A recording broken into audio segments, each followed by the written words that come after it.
Hello guys and welcome to a new video. So in today's video I would like to talk about how you can become a successful language teacher without even having to study to become a teacher. So one thing about me, actually I've studied electrical engineering, but the thing is that I also have 2 years experience as the Luxembourg teacher who was teaching Luxembourg to adults who were working in different companies. And so in today's video, I would like to talk about my own experience and also how you can become a successful language teacher and that you're really that good that you even get clients without even having to look for them because they come to you. So here are my 3 tips. So first tip is you have to be confident. Guys, confidence is really important. If you're not confident, the students will notice that. And also one thing is that when you're working with adults, there's a huge age gap. I mean, sometimes the age difference can be, for example, 2 or 3 years, or sometimes even 10 or 15 years, or sometimes even 20 years. And the point is that, when you are younger than the adults, or especially than your students, then you really have to show them that you're confident and also that the students can trust you, because the point is that when someone is 15 years older than you, why should this person listen to you? I mean, guys, you have to imagine like that. For example, when this person was 30, I mean, you were 15, and I can understand why should a 30 years old listen to a 15 years old boy. What should you do? Well, firstly, just show you that you really know what you're talking about, and also that the way how you talk, okay? I mean, I give an example, okay? For example, there are some people, while they are talking, they always have something to hold, okay? In this case, maybe not a little book, but for example, they have a pen or something like that. And guys, the point is that this is actually a sign of weakness, because this shows that you're not comfortable in your own skin. When you hold this, you feel like a certain security, like a certain safety. But once it is gone, you feel completely naked and you have no confidence. And this also lowers your confidence, and also you feel like you're helpless. This is my advice, okay? Please don't use something which you can hold during the lesson. Just use nothing, okay? Just use your hands, okay?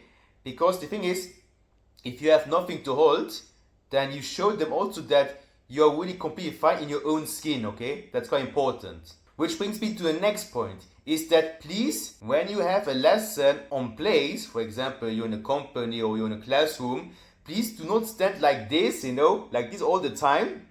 But I would also suggest move a little bit and also gesticulate a little bit, okay?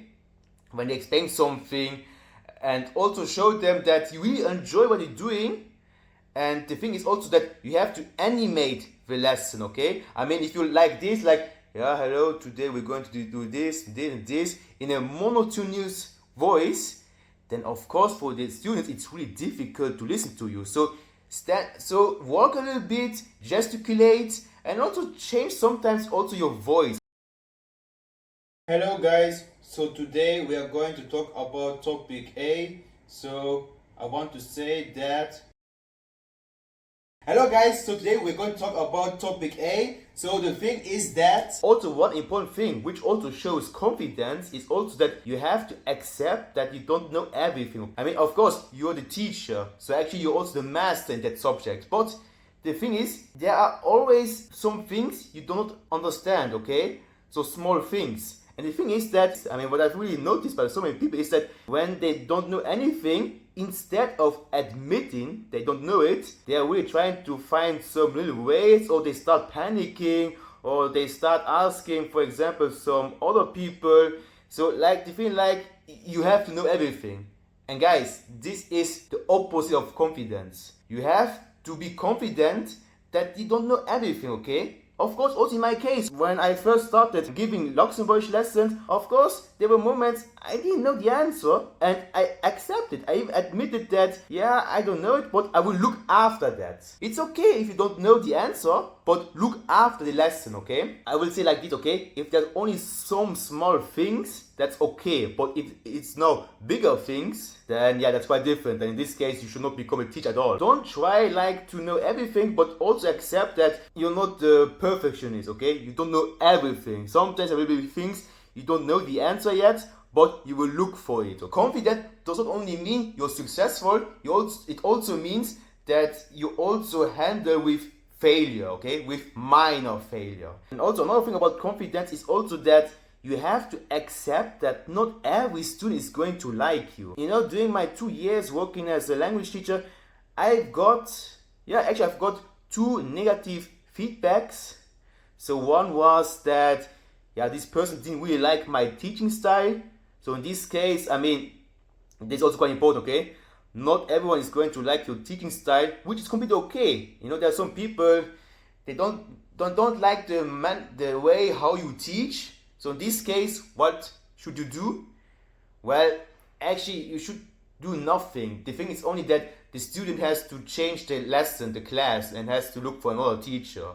And that's completely okay. I mean, every teacher has experienced that. I mean, every teacher is different, okay? For example, the way how I teach a certain topic might be completely different from another teacher, how he or she teaches this certain topic. And that's completely okay, okay? Don't feel bad when someone doesn't like your teaching style, okay? So if it's only, for example, I'll give you an example, okay? For example, I've had more than 300 students. And among them, there was only one person who didn't like my teaching style. So that's okay. So you should not be panicked. But let's assume there were 300 students, and among them, like 299 didn't like your teaching style. Okay, in this case, I would really ask myself, what is the problem? Then you have really to look for yourself, what is the problem with your teaching style, okay? But if it's only one person, 2 people, that's not the end of the world, okay? I've got that. So confidence is really important. That's number one. I mean, if you don't have any confidence, no one is going to respect you, because again, working with adults. And also, among all the students that I've had, I was actually almost always the youngest person. I've only had, I think among the 200 students, only like 10 of them were younger than me.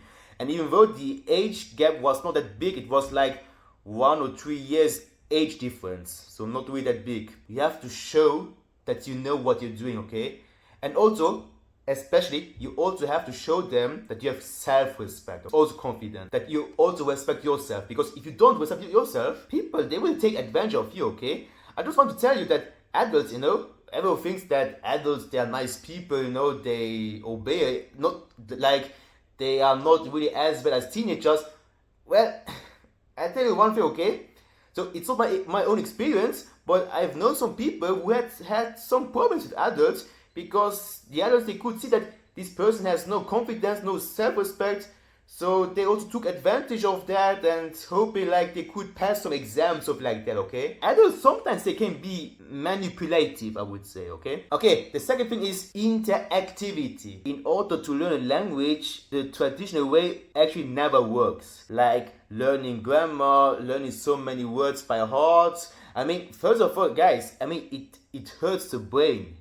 And also, that's one thing I've learned also from all the years of teaching myself 6 languages, which is quite a lot, English included, is that it never makes any sense to memorize words. I mean, you will memorize 100 words, and after 2 hours you forgot maybe almost everything of it, so you waste a lot of time. So, what is the best way to learn new language? It is interactivity. I was a Luxembourg teacher, and so in the beginning, the lesson was in the target language. So I was only speaking Luxembourgish. But the thing is, I was only doing 20% of the work, and the 80% the student should do it. What should the student do? He should speak a lot in the target language. So what do I do? For example, if you're working online, for example on Zoom or Teams, you have also the possibility, for example, to make some groups, you know, like breakout rooms, I think it's called. And so sometimes, for example, we were talking about a specific topic. I give an example. For example, we are talking about living in an apartment or living in a house. And then after that, you know, they've learned some of the vocabulary that you need to know, you know.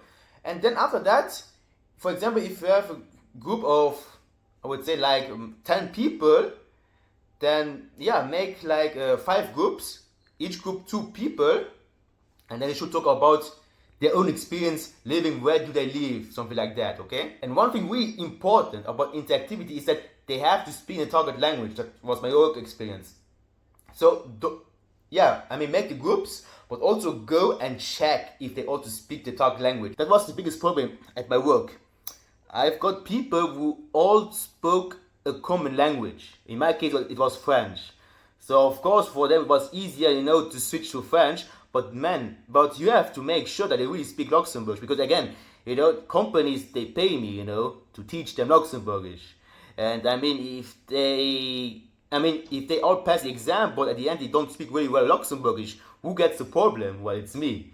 So I really have to make sure that they speak also Luxembourgish. But again, the lesson should be interactive and fun. For example, you have 5 groups, and people, they are talking to each other about living, apartment, house. And also, why add as an extra exercise is also that, for example, to improve their listening, while they're talking, for example, person A has to write down what person B says, and person B does the same thing to person A. That they're talking, and at the same time also improve their listening. That's good, and that's a thing that I always include. This one example. Another example is, for example, that we read in text. There's a text, and after having read the text, for example, there's a lesson of 10 people or 11 people. Then I let them to talk about this topic. For example, there are some questions, and then they have to talk together as a group. What do they think about this text? Okay, so what is the answer of question 1 or question 2, something like that? And they work together as a team, and all that in the target language, which is in this case Luxembourgish. And one good benefit of that is that I could sit myself, it was not divided groups, because I could sit myself on Zoom or on Teams. That's really good. Or another possibility is, for example, that sometimes, before giving the student, for example, before starting to read a new text, sometimes I even give, for example, a paper, a document where there's a vocabulary, like there's a Luxembourg vocabulary, and on the other side there's English translation, but it is not like, for example, it is written, the garde, and then there is written the garden, but it's more chaotic. For example, there's written the garde, but on the other side it's written house, and then the correct English translation is maybe more below. And what is the goal of that? The goal is that, for example, I give all the students the paper, and everyone has to see individually what is the correct translation. What is the benefit of that? First of all, you force the student to think what might be the correct translation, and then after that, after completing that, I tell the students, you have to check that with your neighbor. Well, okay, online is a little bit difficult, but in place, companies, something like that, it's easier. And it's awesome because I think when they check with the neighbors, they can also see if they got the correct answer or not, and also they can learn from each other. There's also a benefit, like teamwork. I also integrate teamwork, which is quite important. This is quite important also. So about interactivity, actually you can be creative, okay? One thing which is really important is that it should not be repetitive, but you should always alternate. You should always change, okay? Don't only do these breakout rooms all the time. No, just change it. For example, within a lesson, you have a lesson of, I would say, 75 minutes. Then do once with the breakout room, then once with the, for example, text analyze, talking to each other about the text. And then maybe, I would say like this, be creative, okay? You can be creative. Yes, about the breakout rooms. So if, for example, instead of 10 or 8 people, if there are, for example, 9 people, well, in this case, one student has to work with me. So I often participate also in the interactivities, because I don't want that there's, this distance between teacher and students. I want to work with them. I'm the friend, okay?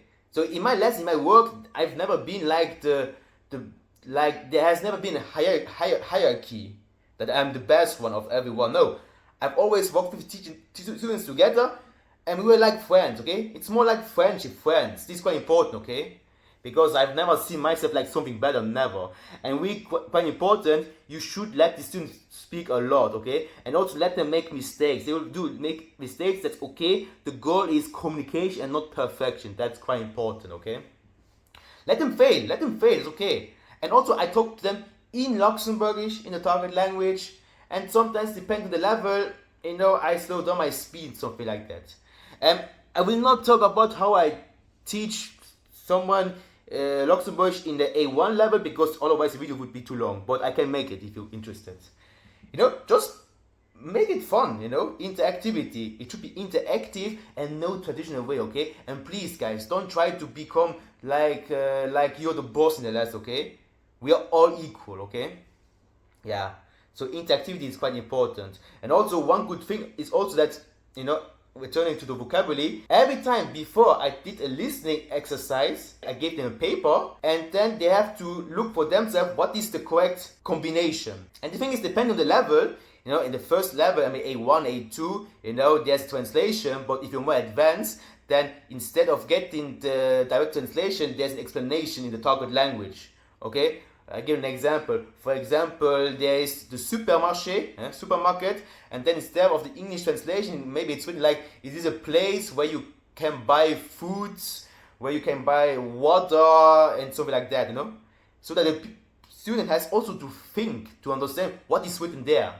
So actually, what I'm trying to do is only that I'm pushing the student, I'm pushing them to think independently. Because at the end, what do we want at the end? We want at the end people who can speak in the target language, who can function in the target language, who can think in the target language, okay? I give an example. For example, right now, I'm here in Japan, I'm living in Japan, it's been now 3 weeks, and I completely function in Japanese. Why can I function completely in Japanese? Because I can think in Japanese, I can read in Japanese, and also, especially, I can talk in Japanese, and also, I have confidence. And this is also one thing why I'm doing this interactivity, because people, they're together with other people who also have the same problem. I mean, they're on the same boat, which also builds confidence.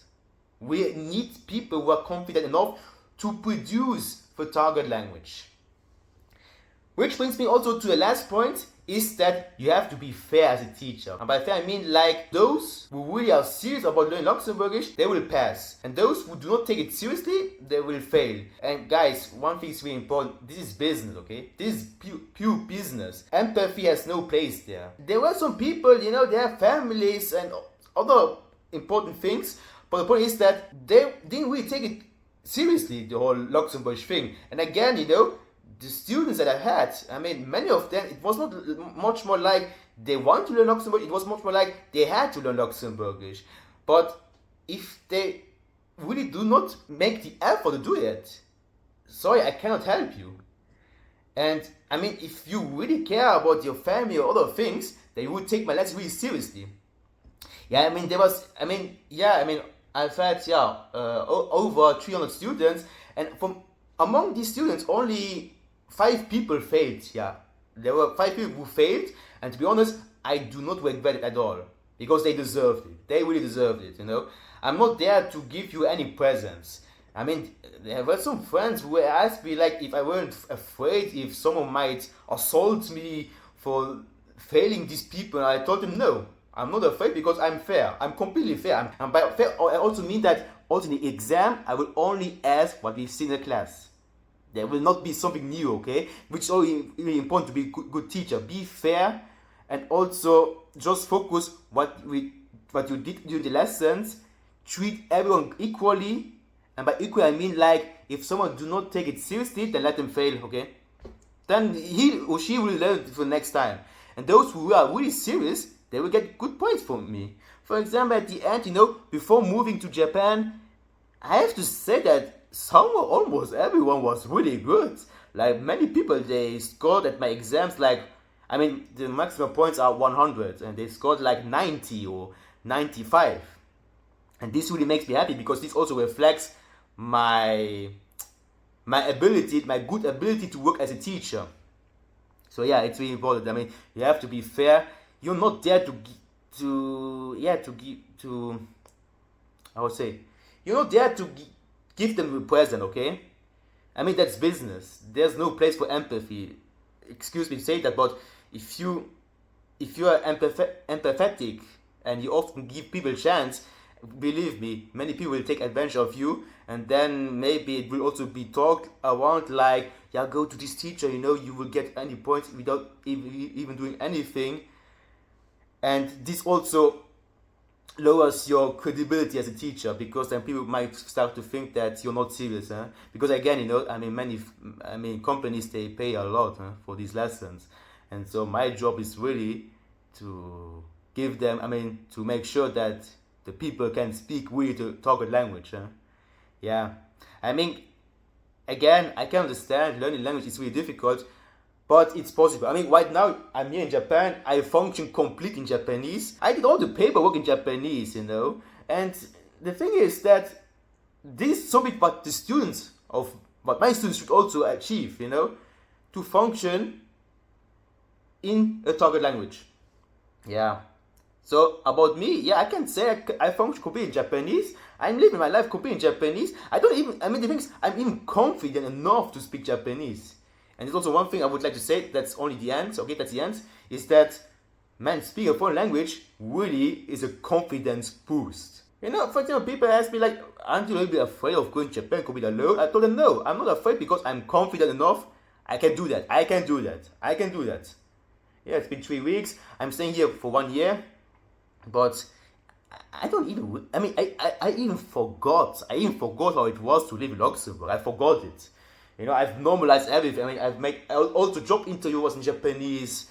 My work, I only speak Japanese at my work, but yeah, this is something that my students should achieve, and I've achieved that.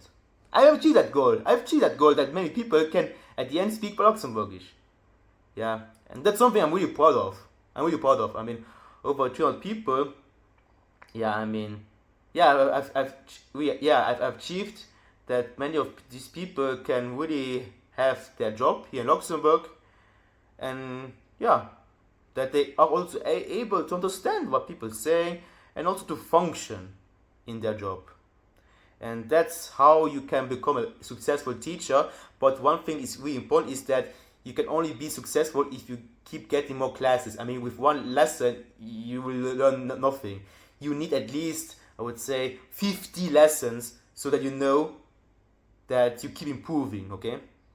There will be moments you will fail, but again, confidence is the key to success, because there will be moments even you have no idea, but just accept that you will see it for the next time.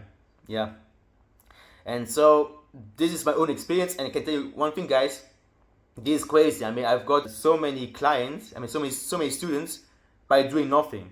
I could remember, for example, I was substituting a teacher, and this student, he liked me so much, they even asked me like if I could also give private lessons. Well, first of all, I told you like that I don't give any private lessons, I only work, But yeah, why did he like me? Because I was being me.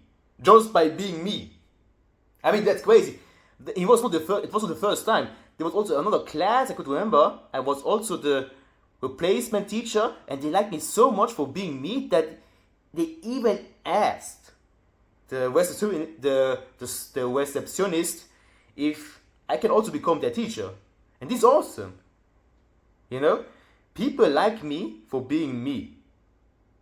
And I hope that with these 3 advice I give you, that you can also achieve your goal of being a successful language teacher. And one thing about me is that I haven't studied any pedagogy at all, okay?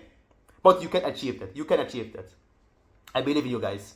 Consistency is key to success, You need to get much more lessons, and you need also to fail. And also, guys, not everyone is going to like your lesson, but that's quite normal. And also, working with adults, for me, now this point has become invisible, but adults, they can sometimes be really, I would say, manipulative, but please, guys, don't fool yourself, and just show them that you also have self-respect. So, thank you very much for watching this video, and I wish you a nice day, okay? Then, bye.